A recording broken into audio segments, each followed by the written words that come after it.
हाय guys, welcome और welcome back to एजुगिरी। I hope all are doing great. अगर आप पहली बार हमारे चैनल पे आए हो तो 6 PM पे हम हर रोज द हिंदू का एनालिसिस करते हैं, ठीक है ना। एंड मंडे को हॉलीडे होती है। जो मंडे की न्यूज़ होती है वो ओवर द 7 डेज जो होता है, नेक्स्ट 6 डेज मैं आपको कवर करवा देती हूँ, ठीक है ना। तो Monday is the revision day, जहाँ पर आप जाकर के हमारे MCQs अटेम्प्ट कर सकते हैं जो loggery.in पर अवेलेबल है।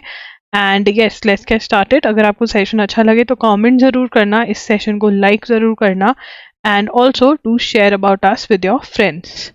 चलिए स्टार्ट करते हैं। First and foremost, Supreme Court firm tells SBI to share poll bond details, ठीक है।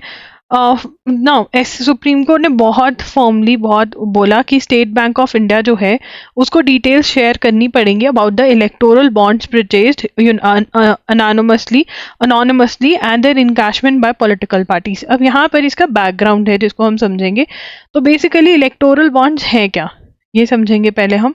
तो इलेक्टोरल बॉन्ड्स जो हैं ये जो है एक इंडिविजुअल या फिर एक कंपनी, एन इंडिविजुअल और कंपनी जो है वो एक रजिस्टर्ड पार्टी को दे सकते थे, ठीक है ना। यहाँ पर ये याद रखना है कि रजिस्टर्ड पॉलिटिकल पार्टी को दे सकते थे और किसी को नहीं। रजिस्टर्ड पॉलिटिकल पार्टी को ये दे सकते थे बॉन्ड्स, और रजिस्टर्ड पॉलिटिकल पार्टी फिर इसको इनकैश करवा सकती थी। और ये कहाँ पर अवेलेबल होते थे? स्टेट बैंक ऑफ इंडिया में। अब ये नहीं इशू हो सकते क्योंकि सुप्रीम कोर्ट ने इनको अनकॉन्स्टिट्यूशनल डिक्लेयर कर दिया। क्यों अनकॉन्स्टिट्यूशनल डिक्लेयर कर दिया? क्योंकि इसके अंदर जो डिटेल्स थी वो अनोनिमस रहती थी। अनोनिमस का मतलब क्या है? अनोनिमस का मतलब सीक्रेट रहती थी, पता नहीं चलता था कि किसने कौन सी पार्टी को कितने पैसे दिए, पब्लिक नहीं होता था वो डिटेल सिर्फ और सिर्फ स्टेट बैंक ऑफ इंडिया के पास होती थी। तो 2024 के अंदर सुप्रीम कोर्ट ने क्या किया? Supreme Court declared electoral bonds as unconstitutional declare कर दिया। किसको? इलेक्टोरल बॉन्ड्स को, ठीक है ना। अब और साथ में ये भी कहा, SBI को बोला, स्टेट बैंक ऑफ इंडिया को बोला कि आप डिटेल्स ला के दो, ठीक है ना, कि इलेक्टोरल बॉन्ड्स कि जून 30 तक आप डिटेल्स प्रोवाइड करो कि इलेक्टोरल बॉन्ड्स किसने परचेज करे, ठीक है ना। क्या electoral bonds purchased anonymously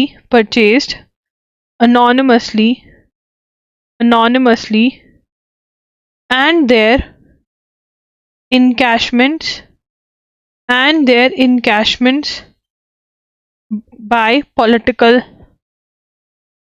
parties, ठीक है ना।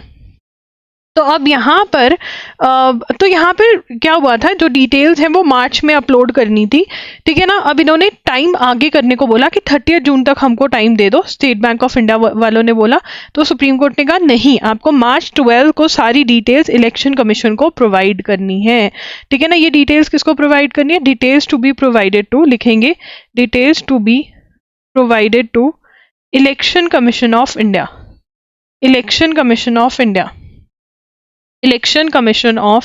इंडिया। तो यहाँ पर हमको क्या याद रखना है? इलेक्टोरल बॉन्ड्स क्या थे? कोई भी इंडिविजुअल, कोई भी कंपनी एक रजिस्टर्ड पॉलिटिकल पार्टी को ये दे सकती थी, जो कि state bank of India, only state bank of India को इशू, ओनली SBI को इशू, सिर्फ SBI के पास ये पावर थी कि वो ये इशू कर पाए, ठीक है ना। अनोनिमसली जो डिटेल्स थी वो सीक्रेट रहती थी। ऐसी declared electoral bonds as unconstitutional 2024 में। प्लस मैंने यहाँ पे क्या लगाया? प्लस, और कहा गया SBI को कि तुम डिटेल्स जो है कि इलेक्टोरल बॉन्ड्स किसने खरीदे, अनोनिमसली, सीक्रेटली जिन्होंने खरीदे हैं, क्योंकि अनोनिमस ही था, पता नहीं चलता था, इंफॉर्मेशन सीक्रेट रहती थी, ठीक है ना, वो डिटेल्स दो। And their encashment by political parties, कि किसने वो इनकैश करवाए, पॉलिटिकल पार्टीज ने, कौन किसका, वो सारा पता चलेगा। और इलेक्शन कमीशन को ये डिटेल्स देनी है। आइए इसको एक रीडिंग मार लेते हैं आर्टिकल को। The supreme court on Monday dismissed an application by state bank of India for time till June 30। तो स्टेट बैंक ऑफ इंडिया ने टाइम मांगा 30 जून के लिए और जून तक के लिए कि तब तक हम इंफॉर्मेशन दे देंगे, और एप्लीकेशन फाइल करी गई to provide details of electoral bonds purchased anonymously and their encashment by political parties.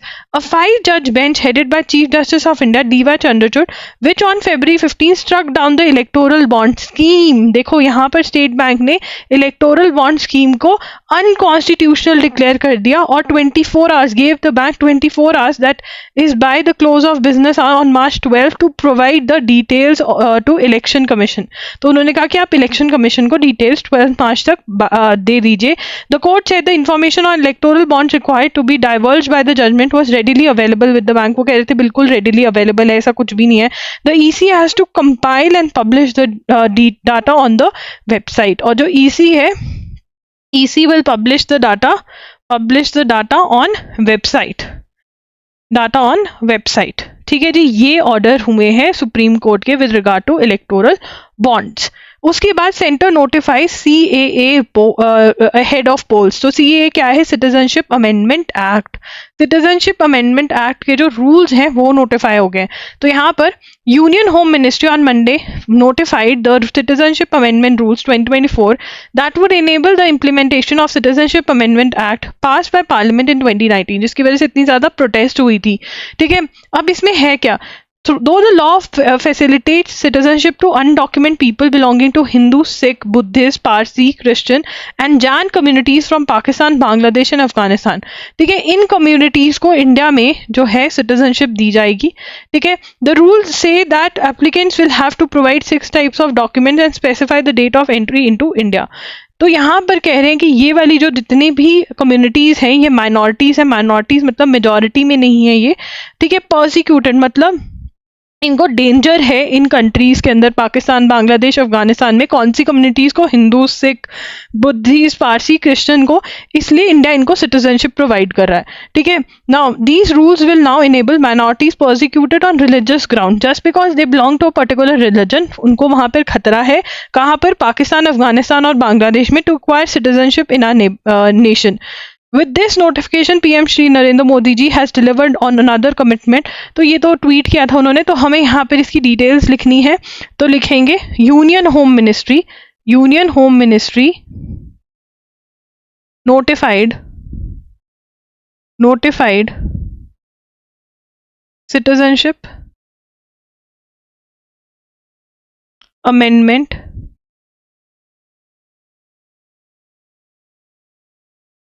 Act by notified citizenship amendment rules. Sorry, पहले ये लिखेंगे amendment rules 2024. This would enable implementation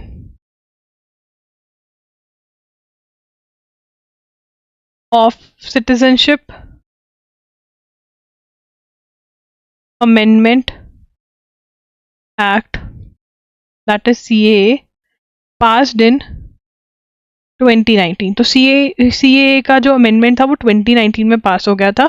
citizenship amendment rules 2024 आने से इससे क्या हुआ कि जो 2019 का सिटीजनशिप अमेंडमेंट एक्ट है वो लागू हो गया. ठीक है, जिसके लिए बहुत ज़्यादा प्रोटेस्ट हुई थी. अब इसके अंदर क्या होगा? लॉ फैसिलिटेट्स, ये जो लॉ है ये क्या करेगा? फैसिलिटेट करेगा, प्रोवाइड करेगा सिटीजनशिप टू अनडॉक्यूमेंट, जिनके पास डॉक्यूमेंट्स नहीं है, undocumented people belonging to Hindu, Sikh, Buddhist, Parsi, Christian and Jain communities from कौन सी countries? Communities from Pakistan, Bangladesh and Afghanistan. ठीक है ना, इन कम्युनिटीज को, जो इन सारे देशों से हैं ये कम्युनिटीज, उनको सिटीजनशिप प्रोवाइड करी जाएगी. ठीक है ना, तो ये कम्युनिटीज भी याद करनी है और कंट्रीज के नाम भी याद करने हैं. ऑप्शंस के फॉर्म में क्वेश्चन बनता ही बनता है. ठीक है ना. अब यहाँ पर थर्ड पॉइंट जो हमारा बनेगा वो ये बनेगा, will now enable minorities persecuted. Reason क्या दिया जा रहा है? Reason persecuted prosecuted face prosecuted minorities, वहाँ पे ये जो रिलीजन है ये माइनॉरिटी है, मतलब ये कम है in number, minorities prosecuted on religious ground in the above mentioned religious grounds in Pakistan, Bangladesh and Afghanistan. ठीक है ना, तो इसलिए इनको सिटीजनशिप प्रोवाइड करी जा रही है। ठीक है ना, ये हो रहा है। ठीक है, this is what will happen through citizenship amendment act. You have to learn this also, and ये भी याद करना है। ठीक है ना, तो यहाँ पे याद कर लो बाप। ठीक है, BAP बन जाएगा, ये बांग्लादेश, अफगानिस्तान और पाकिस्तान, ये तो बाप हो गया यार। बाकी हिंदू, सिख, क्रिश्चियन, ये जैन, पारसी, बुद्धिस्ट, ये तो याद हो ही जाएंगे। ठीक है ना, तो ये आपको पढ़ने हैं। प्रोसिक्यूशन मतलब इनको they can be killed in that country, that is why government कह रही है कि हम इनको सिटीजनशिप प्रोवाइड कर रहे हैं। The applicants will have to produce an eligibility certificate issued by a locally reputed community institution conforming। तो यहाँ पे लोकल इंस्टीट्यूट से डॉक्यूमेंट लेना पड़ेगा कि वो एक इन किसी पर्टिकुलर रिलीजन को बिलोंग करते हैं। डेट ऑफ एंट्री बतानी पड़ेगी। The plea for citizenship will be online and empowered committee through a district level committee which will scrutinize all applications। scrutinize का मतलब ये देखेंगे, ये अप्रूवल करेंगे। ठीक है ना, तो यहाँ पर हमको ये भी लिख लेना चाहिए कि ये होगा कैसे। ठीक है ना, how will this happen, we will see this. ठीक है, तो यहाँ पर सबसे पहले plea for citizenship will be online. अब यहाँ पर सबसे पहले डॉक्यूमेंट क्या चाहिए, एलिजिबिलिटी सर्टिफिकेट। एलिजिबिलिटी सर्टिफिकेट कौन प्रोवाइड करेगा, issued by a locally reputed community confirming the religion। तो ये क्या करेंगे, ठीक है ना, रिलीजन बताएंगे कि भैया ये कौन से रिलीजन का है। ठीक है, उसके बाद दूसरी चीज क्या हो जाएगी, एक ये चीज है, दूसरी चीज क्या होगी, citizenship will be online. Plea for citizenship will be online.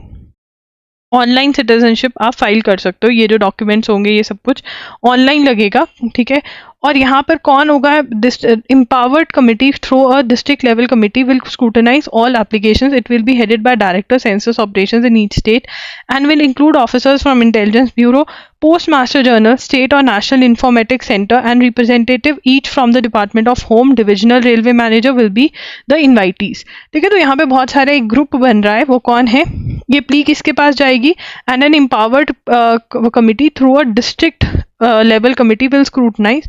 empowered committee through a district level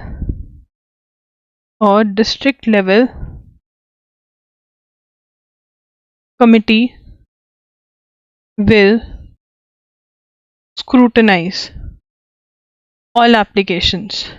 ठीक है ना, और इसके अंदर ये सारे लोग इंक्लूडेड होंगे। ठीक है ना, सेंसस ऑपरेशन हेडेड कौन करेगा, headed by director census operations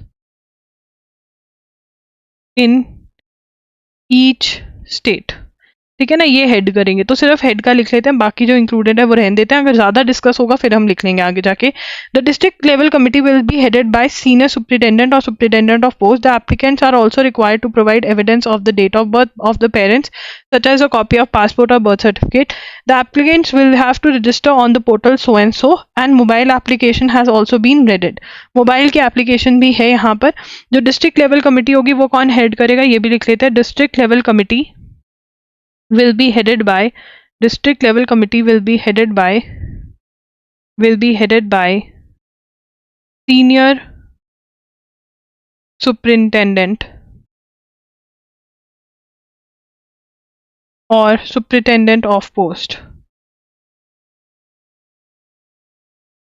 ठीक है ना, और जो यहाँ पर कौन सी वेबसाइट है, इंडियन सिटीजनशिप online.nic.in।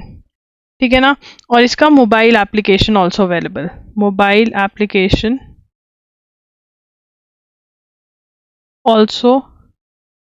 अवेलेबल, ठीक है ना, हो रहा है, रेडी हो जाएगा। Will also be available, will लिख देते हैं कि फ्यूचर में होगा। ठीक है ना, तो ये सारी चीज़ें हैं। एलिजिबिलिटी के लिए क्या चाहिए कि एक बताएंगे रिलीजन कौन सा है। Plea for citizenship will be online, website ये है। ठीक है ना, वेबसाइट याद रखनी है आपको। ठीक है, empowered committee, district level committee scrutinise करेगी। हेड कौन होगा, census operations in each state, state वाले कमेटी का हेड। डिस्ट्रिक्ट लेवल कमेटी का हेड सुप्रीटेंडेंट, सीनियर सुप्रीटेंडेंट या सुप्रीटेंडेंट ऑफ पोस्ट। इसको बैठ करके ना आज के सेशन के बाद थोड़ा सा रीडिंग मार लेना, तब जाके ये याद होगा आपको, क्योंकि बहुत सारी चीज़ें हैं एक साथ। The list of documents include birth certificate, tenancy records, identity papers, any licence और एजुकेशन सर्टिफिकेट। कुछ ऐसी सी चीज़ें आपको चाहिए होगा, इसी दूसरी कंट्री का भी जो है वो दिखा करके इनको सिटीजनशिप मिल सकती है। Test flight of Agni 5 with MRV successful. अब MRV क्या होता है, multiple independently targetable re entry vehicle. इसका मतलब क्या है, the MIRV technology means a single missile can carry multiple warheads. It will ensure that a single missile can deploy multiple warheads at different locations. एक missile पे multiple warheads, यहाँ पर इसमें असला होता है जो डिस्ट्रॉय करता है। Warhead is the forward section of device that contains the explosive agent और toxic material that is delivered by missile rocket. ठीक है, तो यहाँ पर ये multiple warheads different different targets पे छोड़कर आ सकता है। तो यहाँ पे prime minister Modi on Monday announce the successful test firing of Agni 5 ballistic missile with, तो यहाँ पर हम लिखेंगे Agni 5 ballistic missile test successfully test fired off announced Agni 5 ballistic missile successfully test fired with आएगा with multiple independently targetable re-entry vehicle। तो अब यहाँ से क्या हुआ, एक तो MIRV की हमसे फुल फॉर्म पूछ सकते हैं, कौन सी मिसाइल पे ये टेस्ट किया गया, अग्नि 5 पे, ये बैलिस्टिक मिसाइल है। ठीक है, अब इसके अंदर technology by the DRDO and under mission Divyastra. ठीक है ना, तो यहाँ पर ये भी हमको लिखना पड़ेगा MIRV technology by DRDO। DRDO की फुल फॉर्म लिखेंगे, that is defence research and development organisation under mission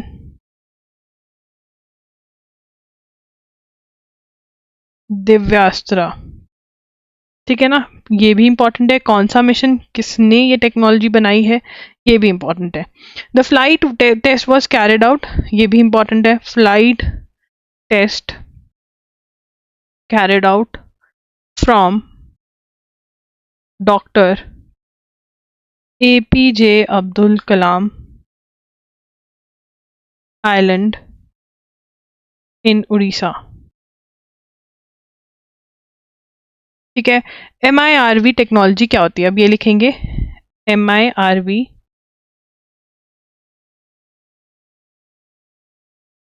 क्या होती है। MIRV technology means a single missile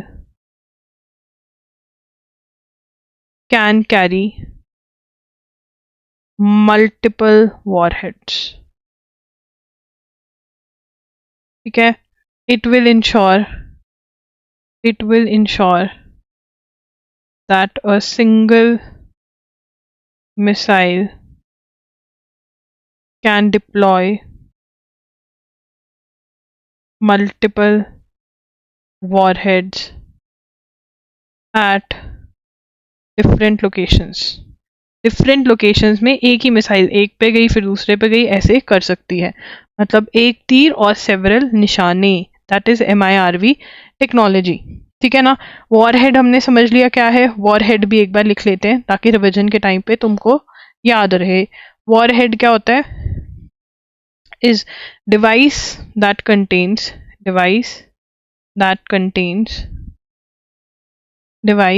contains device that contains explosive agent or toxic material। ठीक है जी, तो ये है आपका अग्नि 5 पे ये टेस्ट किया गया है।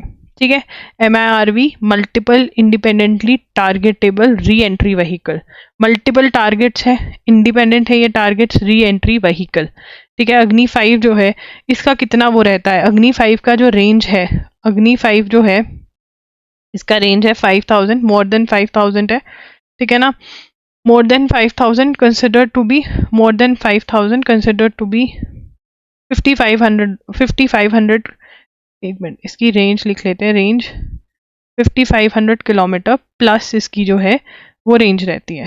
ठीक है ना, तो इसकी ये रेंज है 5500 किलोमीटर प्लस इसकी रेंज रहती है। ठीक है, 2012 से tested several times, tested several times, tested several times.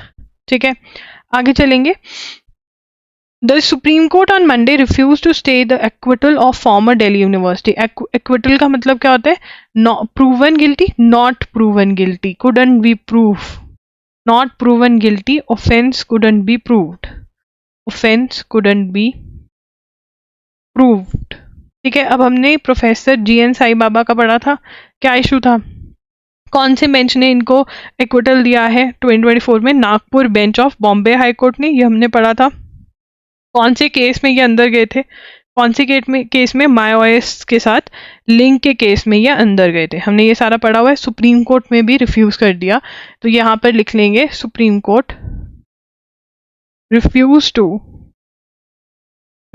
To stay acquittal. मतलब सुप्रीम कोर्ट ने कहा कि नहीं, जो जजमेंट आया बिल्कुल सही आया है, हम इस पे कोई रोक नहीं लगा रहे। और former Delhi university professor GN Sai Baba. ठीक है ना, इसका हमने डिटेल सब नोट किया हुआ है, कोई भी बच्चा बता देगा कि मार्च में कब इसकी डिटेल्स हमने लिखी हैं। Modi to launch 205 1 station 1 product stalls for southern railway. अब ये क्या है, 1 station 1 product stalls at 205 railway station across southern railway station. अब यहाँ पे लिखेंगे PM Modi to launch 1 station, PM Modi to launch 1 station 1 product, that is OSOP stalls at 205 railway stations across Southern Railway। आपने देखा होगा, अगर आपने कभी रेलवे इसमें ट्रैवल किया, कि अलग अलग रेलवेज हैं, नॉर्दर्न रेलवे, सदर्न रेलवे, बहुत सारी रेलवेज है। तो ये सदर्न रेलवे में 205 1 स्टेशन 1 प्रोडक्ट जो है वो आएंगे। अब 1 स्टेशन 1 प्रोडक्ट है क्या, व्हाट इज 1 स्टेशन 1 प्रोडक्ट, तो यहाँ पर OSOP स्कीम क्या है, it promotes, OSOP scheme promotes the local for vocal vision of the government of India. It provides, second point, it provides a market, it provides a market for local or indigenous products and creates additional income opportunities। हर जगह की कोई ना कोई product होता है जो बहुत famous होता है, वो यहाँ पर बेचा जाएगा। That is promotes the local for vocal vision. ठीक है ना, तो ये होगा यहाँ पर, तो इससे इनकम बढ़ेगी, additional income opportunities for marginalised sections of the society. ठीक है ना, ये है स्कीम 205 सदर्न रेलवेज के अंदर। यहाँ पर OSOP की भी फुल फॉर्म हमसे पूछी जा सकती है, 1 स्टेशन 1 प्रोडक्ट, एक स्टेशन पे एक प्रोडक्ट बेचा जाएगा। One other criteria that has caused some controversy is population. अब देखो यार, finance commission 16th finance commission बैठाया जा रहा है, ठीक है, बैठा दिया गया है। तो 16th फाइनेंस कमीशन क्या करेगा? एक फाइनेंस कमीशन की ड्यूटीज क्या होती हैं? फाइनेंस कमीशन की ड्यूटी होती है distribution of funds, distribution of taxes, जो टैक्सेस से revenue, taxes from revenue between the taxes revenue, distribution of taxes revenue in between center and states and among the states, center and states and among the states, ठीक है ना, कि कौन सी state को कितना पैसा दिया जाएगा जो सेंट्रल गवर्नमेंट टैक्सेस इकट्ठे कर रही है, ठीक है ना। तो ये मेजरली डिसाइड करती है 16th फाइनेंस कमीशन। अब जो डिस्ट्रीब्यूशन होती है वो किस बेसिस पे होती है, ये ऑर्डर ने यहाँ पर डिस्कस किया है। तो ऑर्डर कहता है सबसे पहले नहीं, one of the basis on which distribution takes place, लिख सकते हैं basis of distribution among the states, among the states। तो very first point is population, ठीक है ना, कि हर जिस स्टेट की पॉपुलेशन ज्यादा है उसको ज्यादा पैसे मिलेंगे। अब यहाँ पे प्रॉब्लम क्या है? प्रॉब्लम ये है कि बहुत सारी सदर्न स्टेट्स जो हैं, ठीक है, साउथ इंडिया में जो स्टेट्स हैं, states in south of India, ठीक है ना, have implemented family planning programs properly। अब उन्होंने फैमिली प्लानिंग प्रोग्राम्स जो हैं वो प्रॉपरली इम्प्लीमेंट किए, तो उससे क्या हुआ? फैमिली प्लानिंग प्रोग्राम हमारे दो, ठीक है ना। अब इससे में ये होगा कि जो लोग बहुत सारे बच्चे पैदा करते थे वो कम करने लगे, उससे क्या होगा? कम बच्चे होंगे तो पॉपुलेशन रिड्यूस हो गई, इन एरियाज में पॉपुलेशन रिडक्शन हो गई। अब पॉपुलेशन रिडक्शन हो गई तो क्या हो गया? पैसा भी कम आने लग गया। अब जो साउथ ऑफ इंडिया की स्टेट्स हैं वो कह रही ये तो गलत है भाई, हमने तो फैमिली प्लानिंग का जो प्रोग्राम था वो अच्छे से लागू किया, इसकी तो हमको सजा दी जा रही है, हमको कम पैसे अलॉट हो रहे हैं, ये एक प्रॉब्लम है, ठीक है। दूसरा वो कहते हैं यहाँ पर डिस्टेंस क्राइटेरिया। कौन सा क्राइटेरिया है? Distance criteria. ये बहुत इंटरेस्टिंग है, डिस्टेंस क्राइटेरिया। डिस्टेंस क्राइटेरिया क्या है? ये क्वेश्चन आ सकता है कि term distance criteria was in use, what is it? Distance criteria means that the father a state is from the highest income state. मतलब एक होगी हाईएस्ट इनकम स्टेट, ठीक है, जिसके पास बहुत पैसा है, खुद का ही बहुत टैक्स इकट्ठा हो रहा है, ठीक है ना। डिस्टेंस क्राइटेरिया क्या है? डिस्टेंस क्राइटेरिया है कि एक state, distance criteria means that the farther, दूर जितनी है एक state from the highest income state, the higher is its share. मतलब जितना दूर है, मान लो फॉर एग्जांपल ABC जो है वो टॉप पे है, उसकी खुद की इनकम बहुत है, ठीक है ना। अब जो XYZ उससे जितना दूर है, इसको इतना ज्यादा मिलेगा कि भाई ये तो बहुत ही कम है, इसके पास पैसे, इसको दो, ठीक है, उसको ज्यादा मिलेगा। तो यहाँ पे डिस्टेंस क्राइटेरिया लिख लेंगे, क्या होता है, चलिए, means that the farther a state is from the highest income state, the higher is its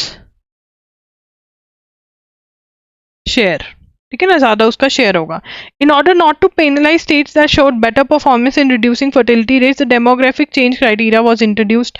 अब यहाँ पे ये भी कहा गया कि पहले, ठीक है, पहले जो सेंसस, कौन से सेंसस के बेसिस पे, सेंसस क्या होता है? Census is counting of population. Census जो कंसिडर किया जाता था अंटिल, यहाँ पे लिखेंगे हम, ठीक है, until 14th finance commission, data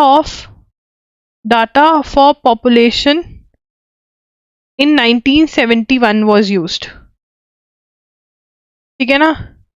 For 15th finance commission 2011 का सेंसस का डाटा यूज होने लग गया था कि पॉपुलेशन काउंट जो जैसा है वैसा, ठीक है ना। तो यहाँ पर डिस्टेंस क्राइटेरिया है, पॉपुलेशन क्राइटेरिया जो है ये मेजर क्राइटेरिया है जिसके बेसिस के ऊपर जो फाइनेंस कमीशन है वो डिस्ट्रीब्यूशन बताता है कि स्टेट्स के बीच में कैसे डिस्ट्रीब्यूशन होगी, basis of distribution among the states, ठीक है ना। तो ये आपको बस डेफिनेशंस पता होनी चाहिए, बहुत कम एक्सपेक्टेड है, ये वाला थोड़ा ज्यादा एक्सपेक्टेड डिस्टेंस क्राइटेरिया, ठीक है ना, बट एक्सपेक्टेड है भी है क्योंकि बहुत सालों बाद बैठता है फाइनेंस कमीशन, तो ये क्वेश्चन हम करके ही जाएंगे, इसको इंपॉर्टेंट ही माना जाएगा, ठीक है ना, ये वाला स्पेशली इंपॉर्टेंट पार्ट है।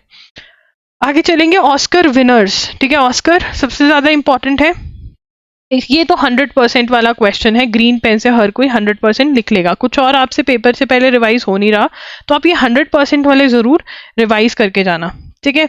अब इसमें सबसे पहले निकालेंगे Christopher Nolan's front running second world war era opus Oppenheimer won 7 out of its 13 nominations including best actor, ठीक है ना। तो इसके अंदर कौन सी वाली स्टार ऑफ द शो रही, ठीक है, ओपेनहेमर।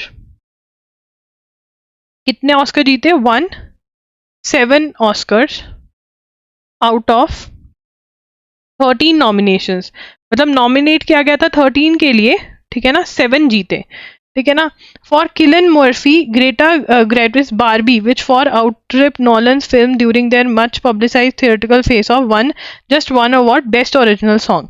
तो यहाँ पर बेस्ट एक्टर भी इनको मिला इंक्लूडिंग, ठीक है, इस वाले में, और इसको बेस्ट एक्टर भी मिला, बेस्ट एक्टर मिला किलियन मर्फी, बर्फी से याद कर लो, मर्फी बर्फी, ठीक है ना, सीलन आ गई, दीवार में पानी आ गया तो सीलन आ गई, सीलन मर्फी, ठीक है ना। अब बेस्ट एक्टर भी ओपेनहेमर वाले को मिला, और फिर बेस्ट ओरिजिनल सॉन्ग किसको मिला, बेस्ट ओरिजिनल सॉन्ग बारबी को मिला। बारबी किसकी है, ग्रेटा गर्विग की, ठीक है ना, ठीक है ना। रीटा जी ऐसे याद कर लो, रीटा जी जर्मनी से विग लाई, ठीक है ना। अब यहाँ से हम जर्मनी का मैनी हटा देंगे, जर ले लेंगे इसमें, ठीक है ना। रीटा जी यहाँ पर लगा देंगे, तो जी विर्ग आर, ये जर आर लेना है इसका, ठीक है, ये बन जाएगा। बेस्ट ओरिजिनल सॉन्ग बारबी को मिला, जो किसने बनाई, ठीक है। अब इसका भी लिख लेते हैं, क्रिस्टोफर नोलन, ठीक है ना। किसी के पास, क्रिस्टोफर के पास कोई लोन मांगना है, उसको कहता है नो लोन, मैं नहीं दूंगा लोन। स्टारिंग एमा Watson one 4 out of it's 11 nodes including best actress for stone, ठीक है। एमा स्टोन को क्या कौन सा मिला, बेस्ट एक्ट्रेस, बेस्ट एक्ट्रेस, ठीक है, Emma Stone for best actress for Emma Stone, ठीक है। The best documentary feature film, best documentary feature film, ये क्वेश्चन सबसे ज़्यादा एक्सपेक्टेड है क्योंकि ये यूक्रेन पे है। बेस्ट डॉक्यूमेंट्री फीचर फिल्म किसको मिला, 20 days इन मैरियोपोल, ये किसके बारे में है, अबाउट लाइफ इन besieged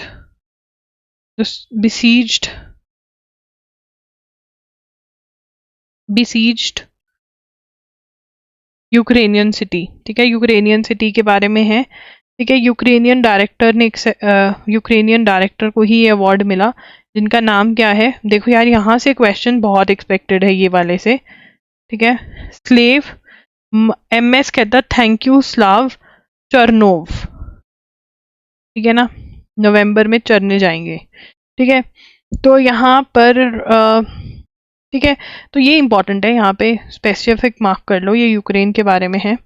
उसके बाद Jonathan Glazer the zone of interest chilling, best international film, best international film, देखो यार या तो एक्टर आता है या एक्ट्रेस आती है, डॉक्यूमेंट्री पूछी जा सकती है क्योंकि थोड़ा सा वर्ल्ड की जो सिचुएशन है उसके ऊपर जो है उस पे है, ठीक है ना। किसको मिला, the zone of interest, the zone of interest, तुम्हारा जोन ऑफ इंटरेस्ट क्या है, रील्स है ना, पढ़ाई तो नहीं है, तो जोनाथन ग्लेजर्स, इसको तो सिंपल से याद है, जोनाथन ने ब्लेजर डाला हुआ था, ब्लेजर की जगह जी ग्लेजर लिख देना।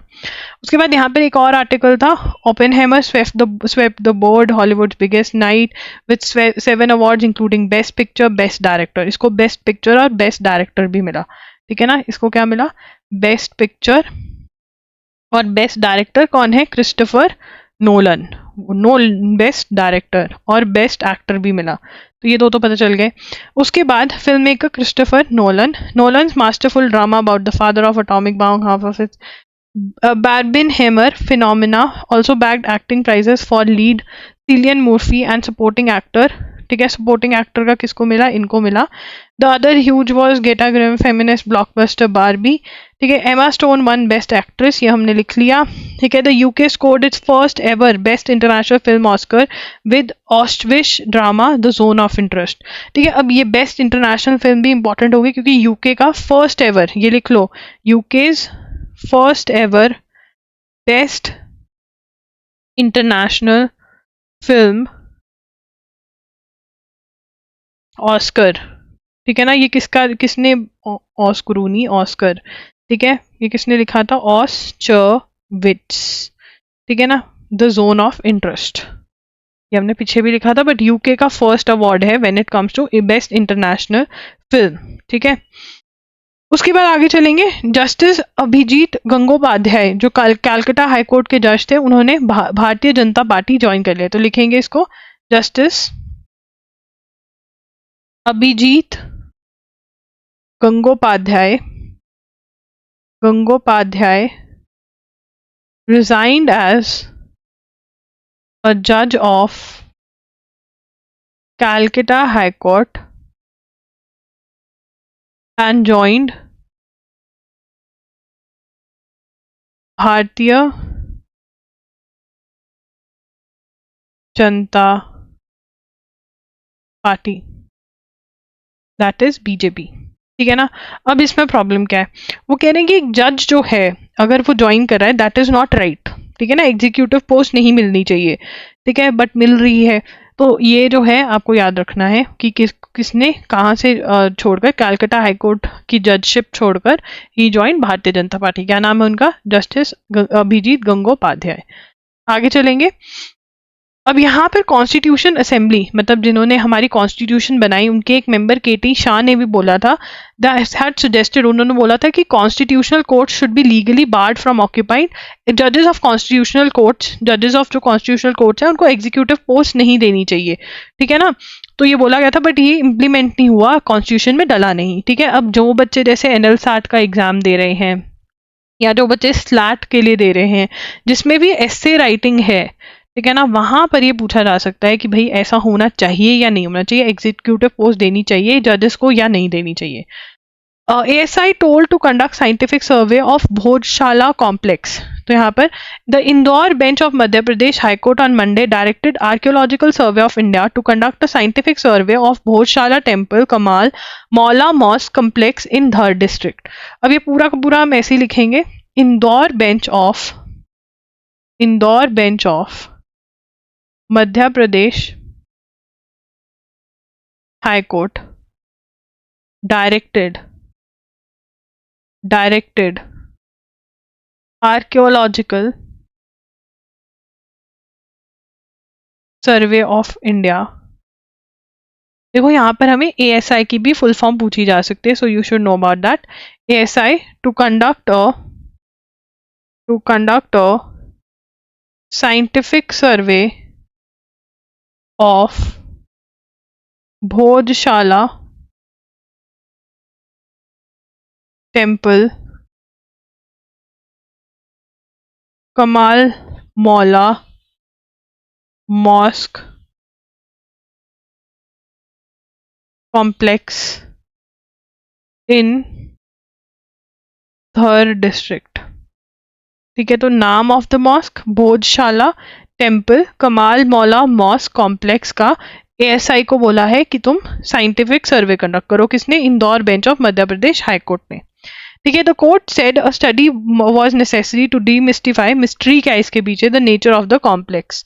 The site is an ASI protected site, is an, लिखेंगे, is an ASI protected 11th century protected 11th century monument. Under an agreement with ASI, puja is performed under an agreement with ASI, that is Archaeological Survey of India. Puja is performed in the temple on Tuesday and namaz offered on Friday.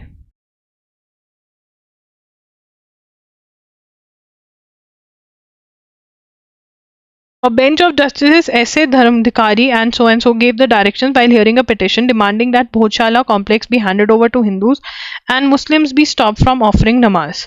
ठीक है, case क्या है? Case has been filed demanding that, sorry for the verb, Bhojshala complex be handed over to Muslims, handed over to Hindus, and Muslims be stopped from offering namaz in the premises, on the premises. The bench observed that till and until the character and nature of the place of worship is determined, तो तब तक नहीं पता चलता कि क्या है क्या नहीं. तो ये है the story of temple in Madhya Pradesh in Dhar district. ठीक है ना, डी हार ऐसे याद कर सकते हो.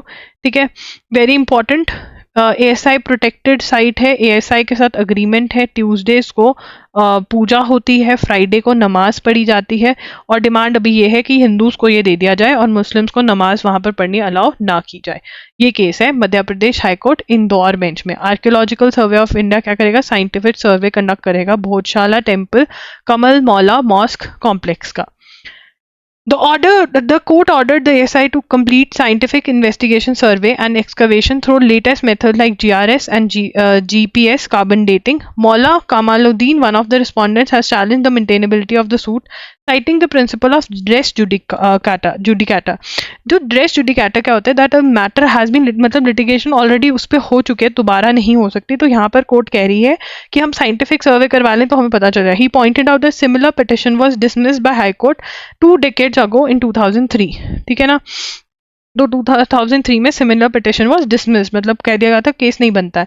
Liberal democracy has declined significantly in India. V Dem, यहाँ पर डेमोक्रेसी रिपोर्ट 2024 किसने रिलीज करी? By the Gothenburg based V Dem institute जो है उसने क्या कहा है? India which was downgraded to the status of an electoral autocracy. Autocracy क्या होता है? A system of government by one person with absolute power. एक ही पर्सन है जो सारी गवर्नमेंट चला रहा है, जिसके पास सारी की सारी पावर होती है, तो उसको ऑटोक्रेसी कहते हैं. तो यहाँ पे पहले ऑटोक्रेसी का मतलब लिखेंगे. ऑटोक्रेसी का मतलब क्या है? ऑटोक्रेसी का मतलब है a system of government by one person with absolute power. मतलब सारी पावर उनके पास ही है. तो यहां पर a report by democracy report 2024 released by Gothenburg based VDEM Institute. अब यहाँ पे सबसे पहला क्वेश्चन क्या बन सकता है कि डेमोक्रेसी रिपोर्ट जो है वो कौन लेकर आया? VDEM इंस्टीट्यूट लेकर आया. ठीक है ना, डेमोक्रेसी रिपोर्ट. और उन्होंने क्या कहा? ठीक है ना, अब उन्होंने इंडिया विच वॉज, पॉइंट बनाएंगे, India which was downgraded to status of an electoral autocracy in 2018. 2018 में क्या कहा था? इलेक्टोरल ऑटोक्रेसी, मतलब इलेक्शन से ही उस इंसान को चुना जा रहा है जो रूल कर रहा है कंट्री को. बट हैज अब फर्दर इवन डिक्लाइंड इन 2024. ठीक है ना, क्या कह दिया? One of the worst, India को क्या बोल रही है? One of the worst autocratisers. ठीक है ना, अब ये टर्म जो है हमको ये याद रखनी है बस. ठीक है ना, अब ये भी पूछा जा सकता है कि वीडेम इंस्टीट्यूट की कौन सी रिपोर्ट होती है, डेमोक्रेसी रिपोर्ट कौन लेके आया जिसमें ये बोला गया, 2018 में क्या बोला गया था, ऑटोक्रेसी का मतलब क्या होता है, सब लिखवा दिया मैंने आपको.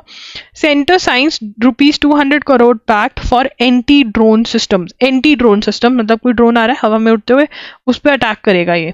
ठीक है, तो एंटी ड्रोन सिस्टम साइन किया है. The defence ministry has signed a ₹200 crore contract for anti drone systems for the army and the air force with big bang boom solutions private limited. Big bang boom solutions private limited के लिए, air force और army के लिए ये खरीद रहे हैं। This is the largest contract sign by the ministry under innovations for defence excellency initiative. इस इनिशिएटिव के बारे में पढ़ेंगे, पहले हम इसके बारे में लिख लेते हैं जो कॉन्ट्रैक्ट हुआ है। ठीक है, तो आइए लिखते हैं, defence ministry has signed a ₹200 crore contract for anti-drone systems। ठीक है ना, किसके लिए? Number 1 point for army and air force. Number 2 point company का नाम BBS। ठीक है, BBS क्या है? Big bang boom solutions private limited. दोनों ही पॉइंट इंपॉर्टेंट है। अब यहां पर बात हो रही है हम ये पॉइंट लिख लेते हैं, largest contract signed by the ministry under iDEX initiative. अब आईडेक्स की फुल फॉर्म क्या है और ये क्या है? ठीक है ना, अब यहां पर 4th पॉइंट लिखेंगे आईडेक्स के बारे में। सबसे पहले आईडेक्स का फुल फॉर्म है इनोवेशंस फॉर डिफेंस एक्सीलेंस। ठीक है, अब ये क्या करता है, क्या है ये? The focus of IDEX program is to foster an ecosystem of innovations and technology in defense। ठीक है, यहाँ पर कि innovations लेकर आई जाए डिफेंस सिस्टम में, प्राइवेट सेक्टर को प्रमोट करने के लिए बोला जाए कि भाई ये लेकर आओ, वो लेकर आओ। ठीक है ना, is to foster an ecosystem for innovation and technology development in defense। ठीक है, Vivek Virmani, CEO of IDEX, which comes under the ministry, said the system's core sense built around artificial intelligence and computer। जिन्होंने writing करनी है, ऐसे writing, ठीक है, ये वाला इंपॉर्टेंट है कि भाई आर्टिफिशियल इंटेलिजेंस है, कंप्यूटर विजन एल्गोरिदम्स हैं, प्रिसाइज आइडेंटिफिकेशन, क्या सिस्टम है? एंटी ड्रोन सिस्टम है, ये सब है। तो जितना भी ऐसे राइटिंग वाले लोग हैं वो ये नोट करेंगे, ऐसे राइटिंग में अगर आप ये लिखोगे तो इट इज गुड। बाकी जितने MCQ बेस्ड क्वेश्चंस हैं वो इसमें से ही आएंगे। ठीक है, आईडेक्स के जो CEO हैं वो कौन है? विवेक वर्मानी। ठीक है जी, चलिए आगे चलेंगे। चाइना रजिस्टर्स प्रोटेस्ट, पीएम ने विजिट किया, हमने पढ़ा 13,000 फीट पे 1.5 सेला टनल जो है वो इनॉग्रेट हुई है। बॉर्डर विलेजेस जो है क्विकर मिलिट्री ट्रूप्स पहुंच पाएंगे। ठीक है, चाइना तो कहता ही अरुणाचल प्रदेश मेरा है, तो उसने ऑब्जेक्शन करा है, ये सब किया है। लिख लिया था हमने सेला टनल के बारे में। Maldives has for the first time acquired surveillance drones from Turkey for patrolling its vast exclusive economic zone। Efforts have begun by the state to establish a drone base in Nunu atoll to operate the military drones। Turkey was the first foreign country visited by Mohammed Meizu after he was sworn in the president। अब यार मालदीव्स का हमको सब कुछ क्यों note करें? क्योंकि हमारे रिलेशन मालदीव्स के साथ बिगड़ चुके हैं, पहले बहुत अच्छे होते थे। ठीक है ना, मालदीव्स टू एक्वायर, सर्विलेंस मतलब नजर रखने के लिए, ठीक है ना, सर्विलेंस ड्रोन्स फ्रॉम तुर्की फॉर पेट्रोलिंग इट्स एक्सक्लूसिव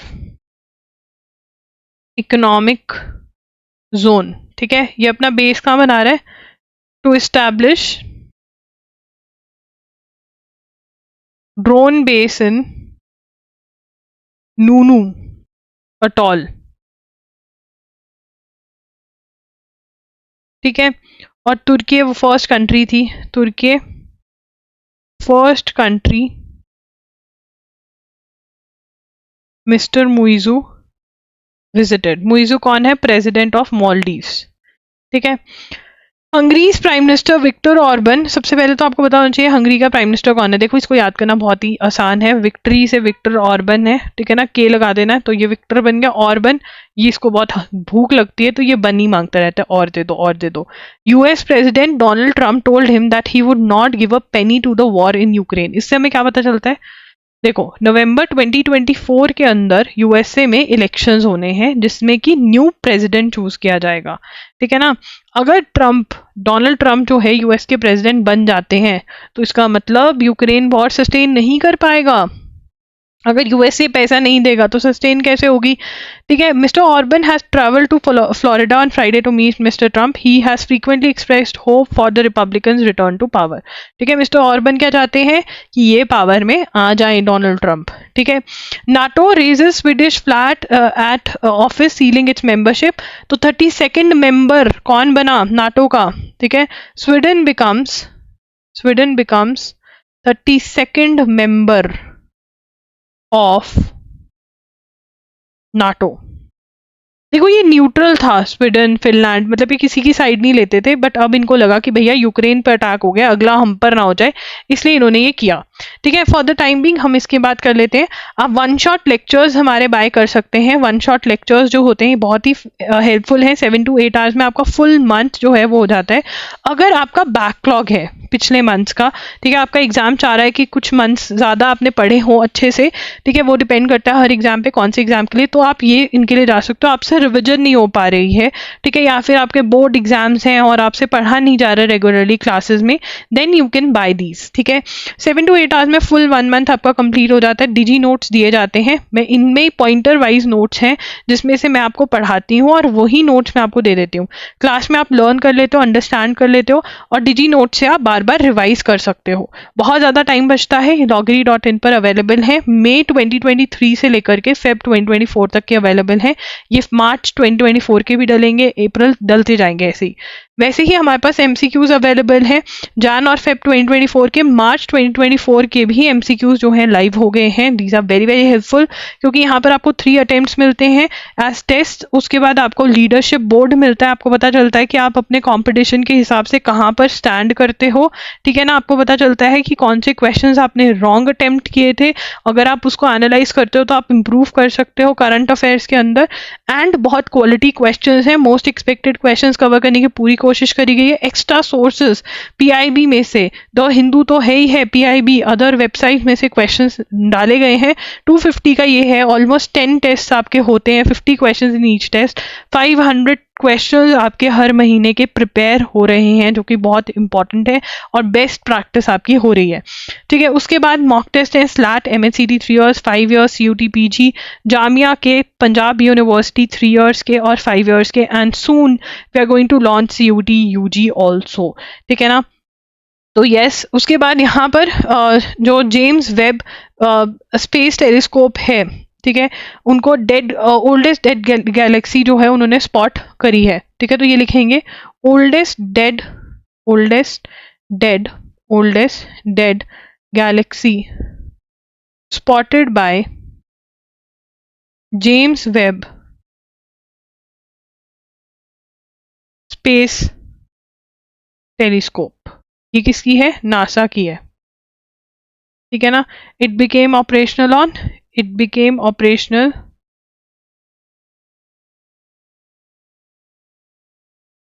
2022, ठीक है जी।